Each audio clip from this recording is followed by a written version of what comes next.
5 câu thần chú thay đổi cuộc đời bạn. Quý vị và các bạn thân mến, dạo này quý vị và các bạn có hay gặp chuyện phiền muộn không? Chỉ vì một chuyện nhỏ mà tâm trạng bạn trở nên buồn bực không thể giải thích, lúc nào bạn cũng cảm thấy chán nản chẳng muốn làm gì. Khá nhiều lần trong cuộc sống, chúng ta trải qua tình trạng khó hiểu như thế đấy. Có thể bạn vốn đã quen với sự mạnh mẽ, một mình đối mặt với bao nhiêu áp lực khó khăn mà che giấu đi cảm xúc tiêu cực. Nhưng một khi tích tụ quá nhiều, nó sẽ dễ bùng phát ở một thời điểm nào đó. Cuộc đời không phải lúc nào cũng như ý, đường đời của ai cũng có lúc thăng trầm. Nếu không thể thay đổi những gì xảy đến trong đời, thì cách duy nhất có thể thay đổi là thái độ của chúng ta. Cho nên, khi trong lòng có nhiều phiền muộn, khi tâm trạng bất an, hãy cùng lắng nghe 5 câu thần chú dưới đây. Sống ý nghĩa, tin rằng nó sẽ đem đến những thay đổi bất ngờ trong bạn đấy. Câu thần chú thứ nhất: chỉ cần bạn thay đổi, cuộc sống sẽ đổi thay. Một nhà văn trong chuyến công tác của mình vô tình gặp một người lái taxi và được nghe một câu chuyện vô cùng thú vị. Khi nhà văn này vừa ngồi vào xe thì tài xế liền hỏi: "Ông có muốn uống gì không?" Nhà văn vô cùng kinh ngạc: "Trên xe cũng phục vụ cả đồ uống sao?" "Vâng, không chỉ có cà phê, trên xe còn có nhiều loại đồ uống khác, và còn có cả báo nữa." Người lái xe vừa cười vừa giới thiệu như vậy. "Vậy một ly cà phê nóng thì sao?" nhà văn hỏi. Người lái xe liền rót một ly cà phê nóng từ chiếc bình giữ nhiệt để bên cạnh và đưa cho nhà văn, kèm theo một danh sách các loại báo cho ông chọn lựa. Một lát sau, người lái xe lại ân cần hỏi nhiệt độ trên xe đã vừa chưa, nơi cần đến có phải đi bộ xa không. Nhà văn cảm thấy vô cùng ấm áp và kỳ lạ. Người lái xe nói: "Trước đây, khi mới bắt đầu công việc này, xe của tôi không hề có những dịch vụ như thế này đâu. Tôi cũng giống như là những người khác, hay than vãn về thời tiết khó chịu, về đồng lương ít ỏi, hay về tình trạng kẹt xe hàng ngày. Rồi một ngày, tôi vô tình nghe được trên radio một câu chuyện, và nó đã làm thay đổi cách nghĩ của tôi. Đó là muốn thay đổi cuộc đời thì hãy bắt đầu từ việc thay đổi bản thân." Tôi bất chợt nhận ra rằng tất cả những gì tồi tệ đang xảy ra với mình đều do mình tạo ra, và rồi tôi quyết định thay đổi. Năm đầu tiên, tôi cười với tất cả hành khách và thu nhập của tôi tăng lên một bậc. Năm thứ hai, tôi quan tâm đến tất cả những cảm xúc buồn vui hờn giận của hành khách và an ủi họ, và thu nhập của tôi tiếp tục tăng lên. Năm thứ ba, cũng chính là năm nay, tôi biến chiếc xe của mình thành một chiếc xe taxi với những dịch vụ 5 sao. Và bây giờ, hành khách phải gọi điện đặt trước nếu muốn đi xe của tôi. Ngay chỉ là hành khách mà tôi tiện đường đón thôi. Nghe câu chuyện của người lái taxi đã khiến cho nhà văn vô cùng kinh ngạc và nhận xét là mình đã than vãn quá nhiều trong cuộc sống hàng ngày. Ông đã viết câu chuyện này thành sách, rất nhiều độc giả đã làm theo và nhận thấy cuộc sống của mình đã thay đổi rất nhiều. Và quả thực là chúng ta không thể thay đổi những việc sẽ xảy đến trong đời, nhưng mà hoàn toàn có thể kiểm soát được thái độ của bản thân. Bằng cách kiểm soát những suy nghĩ tiêu cực, bạn có thể lập trình lại bộ não để tư duy tích cực hơn. Từ đó chúng sẽ giúp bạn thay đổi cách nhìn về thế giới xung quanh. Tư duy tích cực toàn mang đến cho bạn mối quan hệ tốt đẹp với mọi người và mở ra nhiều cơ hội và thành công trong cuộc sống. Câu thần chú thứ hai: dù có chuyện gì đi nữa, ngày mai mặt trời vẫn mọc. Cuộc sống nhiều lúc không như chúng ta tưởng tượng, rồi làm việc chăm chỉ vẫn chẳng thấy đạt thành quả gì. Có nhiều lúc tràn đầy khát khao và hy vọng, nhưng cuối cùng những gì nhận được là con số không và sự thất vọng tràn trề. Nhưng ông trời rất công bằng, với ai cũng vậy, với chuyện nào cũng thế. Khi một cánh cửa đóng lại, một cánh cửa khác sẽ mở ra. Khi cơ hội này mất đi, cơ hội khác sẽ đến. Khi khó khăn nối tiếp khó khăn xuất hiện, nguồn lực tiềm ẩn trong bạn sẽ bộc phát. Cho dù trong những thời điểm bạn nghĩ rằng tồi tệ nhất, thì thật ra thế giới vẫn dành lại cho bạn một đường lui. một lối thoát hiểm. Hãy tin rằng mưa sẽ chẳng rơi trên mỗi góc nhà của bạn. Cứ tin tưởng vào chính mình đi. Cứ tích cực lạc quan đi. Đó là bước đầu giúp bạn chiến thắng mọi thử thách.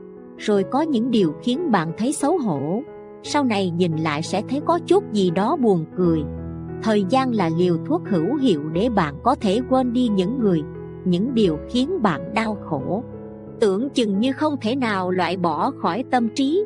Cũng đừng lo mọi người sẽ nhớ đến bộ dạng của bạn lúc thất bại, bởi mọi người sẽ quan tâm đến hiện tại nhiều hơn. Do đó dù thực tại bạn bị vấp ngã bao nhiêu lần, cũng đừng quên đứng dậy, phủi bụi trên người, tích lũy sức mạnh cho lần chiến đấu tiếp theo. Bởi cuộc sống vốn là một hành trình không ngừng vấp ngã. Mỗi lần vấp ngã là một lần khôn ra. Mỗi lần thất bại là một lần bạn gia tăng trải nghiệm. Trời có sập cũng sẽ có người chống đỡ thay bạn, hoặc không, chính bạn sẽ làm điều đó. Có người đã ví cuộc đời của mỗi người như là một hành lang dài. Có thể bạn đã mở vô số cửa sổ tối om, nhưng mặt trời sẽ luôn mọc, và sẽ có một khung cửa sổ đón những tia nắng ấm áp đang đợi bạn. Chúng ta phải tin vào điều này. Mọi thứ luôn thay đổi, cho dù bạn bị tổn thương nặng nề thế nào, cho dù bạn khó chịu ra sao, cũng phải kiên trì theo đuổi nó. Mặt trời lặn mỗi ngày nhưng chắc chắn sẽ mọc vào ngày hôm sau. Và thứ ấm áp mà mặt trời mang đến chính là công bằng cho tất cả mọi người. Ai rồi cũng nhanh chóng đi hết những đoạn đường xấu. Những ngày không may rồi sẽ kết thúc. Bạn đừng bỏ cuộc, tất cả sẽ đến tốt đẹp hơn thôi. Câu thần chú thứ 3. Mọi thứ trên đời đều đã được an bài một cách hoàn hảo nhất. Chúng ta thường phàn nàn vì những tiếc nuối và mất mát mà mình đã trải qua. Nhưng thực tế, không điều gì xảy ra mà không có lý do. Không phải cuộc sống luôn bạc bẽo và lấy đi tất cả những gì bạn muốn đâu. Hãy tin rằng cuộc sống đang dành cho bạn những điều tốt hơn và phù hợp hơn ở phía trước. Tất cả chúng ta đều tay trắng đến thế giới này, và cũng sẽ tay trắng rời bỏ nơi đây. Những gì mình sở hữu là một món quà, và mọi mất mát không phải là một sự sắp đặt. Người Ấn Độ có câu nói rất hay như thế này: bất luận bạn gặp ai đó đều là gặp đúng người. Bất luận phát sinh vấn đề gì, nó đều là việc duy nhất. Bất kể sự việc phát sinh lúc nào đều là đúng thời khắc. Và quả thực, những điều vui vẻ sẽ dạy cho bạn sự tử tế. Những chuyện buồn cũng khiến bạn trưởng thành hơn. Những vấp ngã sẽ cho bạn những bài học, những mất mát cho bạn biết trân quý những gì đang có. Không ai có thể lấy đi hạnh phúc và niềm vui của bạn, nghĩa là trái tim bạn luôn hướng về phía mặt trời. Nếu mọi thứ đi ngược lại với sự mong đợi, hãy tin rằng cuộc sống đã có sự sắp đặt khác cho bạn. Mọi thứ bạn đã trải qua sẽ trở thành tia sáng lấp lánh trong bóng tối, soi sáng con đường phía trước. Cuộc sống muôn màu, cuộc đời muôn sắc, sướng khổ, buồn vui, chính bởi tại tâm. Hãy dùng tâm thái vui vẻ mà đối diện với mọi việc. Trời cao không vô duyên vô cớ mà an bài bất cứ việc gì đó. Cuộc sống bất luận chúng ta gặp phải điều gì, thì đó cũng là điều ta phải gặp, là chuyện ta phải làm. Bởi vậy, khi gặp khó khăn, gặp trở ngại, không cần phải bi thương. Hãy học cách nhìn xa hơn, nhìn rộng hơn, và đặc biệt là không nên oán trời trách đất. Sau cơn mưa trời lại sáng, cầu vồng rực rỡ phía chân trời. Câu thần chú thứ 4. Mình là người may mắn. Trong cuộc đời này, chẳng ai là không có nỗi khổ riêng. Nhưng nhiều khi bạn quá tập trung vào khó khăn trước mắt của mình, mà quên đi rằng cuộc sống vẫn tươi đẹp, và bạn còn may mắn hơn rất nhiều người khác. Hãy tự tạo cho mình thói quen suy nghĩ tích cực, mỉm cười mỗi khi vấp ngã. Bạn sẽ thấy mỗi ngày trôi đi đều là một ngày đáng sống hơn. Nếu bạn bị tắc đường và kẹt xe, đừng thất vọng, vì còn rất nhiều người trên thế giới này mà đối với họ lái xe là một điều mơ ước không thể thực hiện. Nếu bạn cảm thấy bực bội khi không mua được món đồ mình thích, thì hãy nghĩ đến người đang vất vả để tìm kiếm từng miếng cơm manh áo, nước uống hàng ngày. Nếu bạn thấy công việc không như mong đợi, hãy nghĩ rằng ngoài kia còn có rất nhiều người đang gồng gánh trên khắp các nẻo đường với đồng tiền ít ỏi.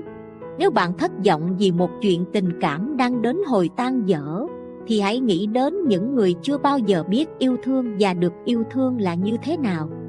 Nếu bạn cảm thấy mất mát và tự hỏi mình, cuộc sống là gì và có mục đích gì, hãy nghĩ đến những người bệnh tật, biết trước mình không còn sống được bao lâu nữa và không còn cơ hội để tự hỏi mình nữa. Nếu bạn cảm thấy khủng khiếp khi là nạn nhân của những trò đùa ác ý, những sự nhỏ mọn của người khác, thì hãy nhớ, thế vẫn chưa là gì đâu. Vì tồi tệ hơn nữa là khi bạn có thể lại là chính những người đó. Nếu như các bạn đang trông chờ vào một cuộc sống thuận buồm xuôi gió, không còn lo âu phiền muộn, thì bạn thật sự đang quá mơ mộng rồi. Bởi một lẽ đơn giản, những điều đó là một phần của cuộc sống, và ở một góc độ nhất định chúng đã góp phần tạo nên cuộc sống của chúng ta. Hãy biết cách để tích cực hóa những vấn đề tiêu cực. Bạn sẽ thấy cuộc sống này tươi đẹp biết bao. Câu thần chú thứ 5: thời gian rất quý giá nên đừng lãng phí. Hôm nay bạn không vui bởi vì ai đó làm tổn thương, bạn không thích cãi vã nên bỏ đi, nhưng thực tế bạn chỉ rời khỏi nơi đó chứ không rời khỏi những tổn thương và những cảm xúc tiêu cực mà người ta đã gây ra cho bạn. Vậy nên càng nghĩ đến bạn càng thêm tức giận và không còn sức để quan tâm đến những việc khác nữa. Những việc cần bạn giải quyết một cách chu đáo thì giờ đây chỉ vì sự tức giận, bạn đã phớt lờ và bỏ qua chúng. Trên thực tế thì giận dữ và những cảm xúc tiêu cực là một cách lãng phí bản thân nghiêm trọng nhất. Càng nổi giận bạn càng bị hao tổn thời gian, tâm trí, khiến tinh thần kiệt quệ. Vì vậy, người thông minh không bao giờ để cảm xúc điều khiển mình trước khi nổi nóng. Hãy nhắc nhở bản thân đừng phí thời gian. Chúng ta không thể thay đổi được người khác, nhưng hoàn toàn có quyền quyết định tâm trạng của mình.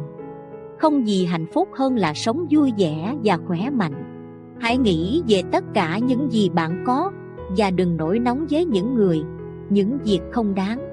Rất nhiều người trong chúng ta cũng dễ bị chìm đắm trong những nỗi buồn và cảm giác chán nản khi mọi việc không như ý, hay vì suy nghĩ tích cực, tìm xem mình đã sai ở đâu để thay đổi, thì chúng ta lại cứ mãi buồn phiền với những câu chuyện ấy và để thời gian trôi qua một cách lãng phí.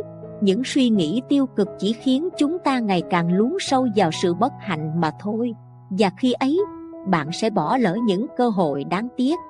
Trong cuộc sống hàng ngày, bạn đã phải chia sẻ thời gian của mình cho công việc, gia đình và cần phải dành thời gian cho cả chính bản thân mình nữa. Cho nên khi tức giận, khi buồn phiền, bạn hãy nói câu thần chú: thời gian là vàng bạc, đừng lãng phí nó. Như vậy, hãy thử tập luyện với bản thân và cảm nhận sự hiệu quả của phương pháp này ngay trong chính bản thân mình quý vị nhé. Quý vị thân mến, ngạn ngữ Nga có câu: nếu buổi sáng thức dậy không thấy lo toan, chỉ có thể là bạn không còn sống nữa. Đau đớn, khó khăn, vấp ngã, thất bại cũng là những năng lực để cảm nhận thế giới. Giống như việc trời nhiều mây hay trời mưa rào cũng chỉ là những kiểu thời tiết. Cho nên hãy bình tĩnh đón nhận mọi việc xảy ra trong đời với một cái nhìn lạc quan và tâm thái tích cực, rồi khó khăn nào cũng sẽ qua và bình yên hạnh phúc sẽ đến bên cuộc đời bạn. Vừa rồi quý vị và các bạn được nghe 5 câu thần chú giúp chúng ta có cái nhìn sâu sắc hơn về cuộc đời này.